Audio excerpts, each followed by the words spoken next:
नमस्कार सर्वांना, माझ्या यूट्यूब चॅनलमध्ये तुमचं मनापासून स्वागत। तर आज मी बनवणार आहे घोळची भाजी। तर मी भाजी सुकी बनवणार आहे। हे बघा, मी भाजी स्वच्छ धुवून घेतलेली आहे। भाजीसाठी लागणारे साहित्य इथं मी तूर डाळ घेतली होते अर्धी वाटी, ते भिजत घातले होते। डाळ पण छान भिजलेली आहे। इथं बारीक चिरून कांदा घेतलेला आहे।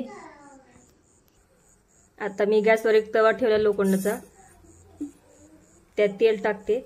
तेल तुमच्या आवडीप्रमाणे कमी जास्त करू शकता।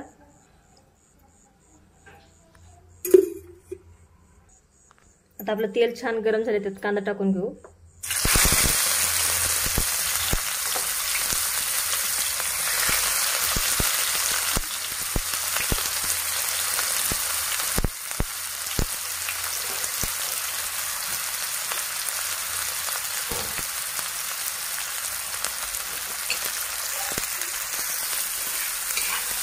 कांदा छान आपण लाल तळून घेऊ।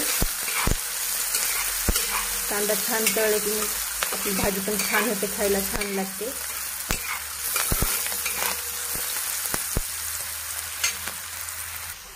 आता आपला कांदा छान लाल झालेला आहे। आता आपण भिजवलेली तूर डाळ टाकून घेऊ।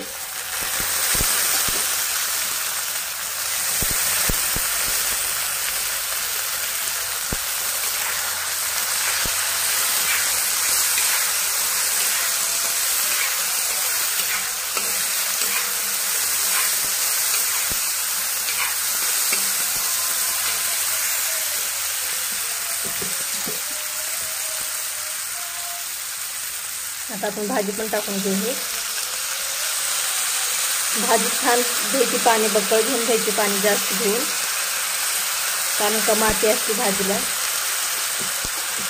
भाजी खायला खूप छान लागते ही।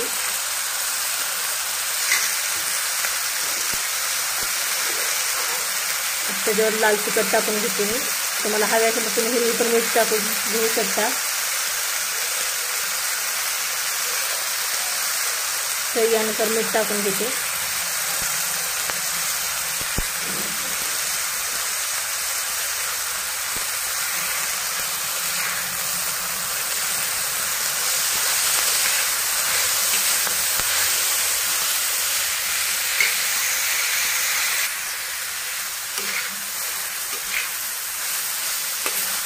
छान मिक्स करून घ्यायचं। तिखट तुमच्या आवडीप्रमाणे तुम्ही टाकू शकता, कमी जास्त करू शकता तिखट।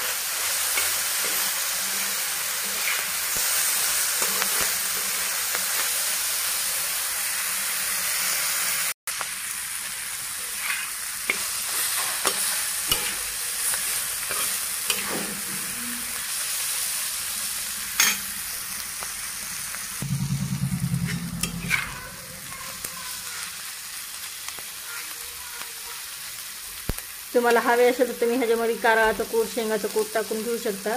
मी नाही टाकत, अशी पण खूप छान लागते भाजी, खायला एक नंबर लागते भाजी हे।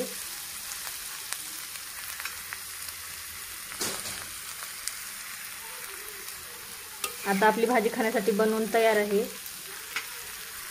आता आपण जेवायला ताट वाढून घेऊ। तर हे बघा, आपल्या जेवणासाठी ताट बनवून तयार आहे। मस्त ज्वारीची भाकरी, घोळची भाजी, इथं मी कैरीचं रायतं बनवलंय, आंब्याचं म्हणजे रायतं बनवून घेतलंय खाण्यासाठी। खूप छान लागतं ह्याच्याबरोबर, रायत्याबरोबर तर खूप छान लागतं जेवण, टेस्टी लागतं। एक भाकरीच्या जे 2 भाकरी खाताना तुम्ही एवढं भारी लागतं रायतं तर खायला। तर कशी वाटली आजची रेसिपी? आवडली का? आवडल्यास please channel like, share, subscribe करा। धन्यवाद।